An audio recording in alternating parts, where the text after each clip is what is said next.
President Trump on his way to Iowa to push his economic message ahead of the midterms, and the White House hailing the largest tax refund season in U.S. history. We now go live to NTD's Washington correspondent, Mari Otsu at the White House. Mari, good afternoon.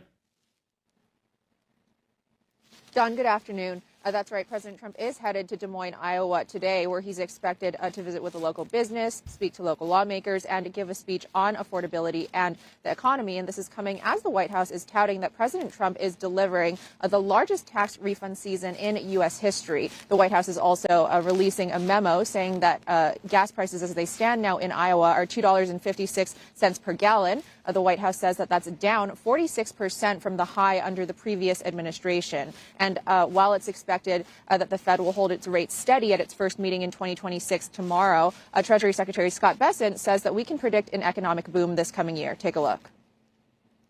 He is going to tell a great story, and he can tell it like no one else can tell it. And as you said, this is the one big beautiful bill kicking in on the business side, full expensing. We've got a CapEx boom. CapEx boom is going to lead to an employment boom. Employment boom leads to a consumer spending boom.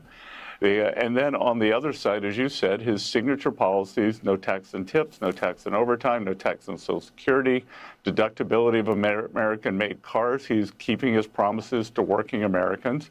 We announced the tax season is now open, and we're going to see substantial refunds for working Americans. And Iowa is still going to go first in the 2028 GOP primary. And last week, President Trump's chief of staff, Susie Wiles, says that President Trump is going to hit the road like it's, quote, 2024, like he's on the campaign trail. Despite him not being on the ballot, the president is now expected to hit one U.S. city per week, ramping up his domestic travel, where he'll be speaking about the economy. And on his way to Iowa, the president said this about Saturday's Minnesota shooting, also confirming to reporters that the Secretary of Homeland Security, Kristi Noem, is not stepping down. Take a look. You know, we're doing a big investigation. I want to see the investigation. I'm going to be watching over it. I want a very honorable and honest investigation. I love everybody. I love all of our people. I love his family. And it's a very sad situation. I am, yeah. I think she's doing a very good job. And this is all coming amid a change of leadership on the ground in Minnesota as President Trump deploys Border Czar Tom Homan over there.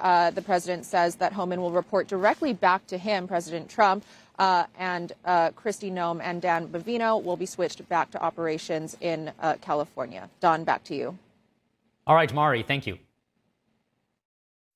President Trump signed an executive order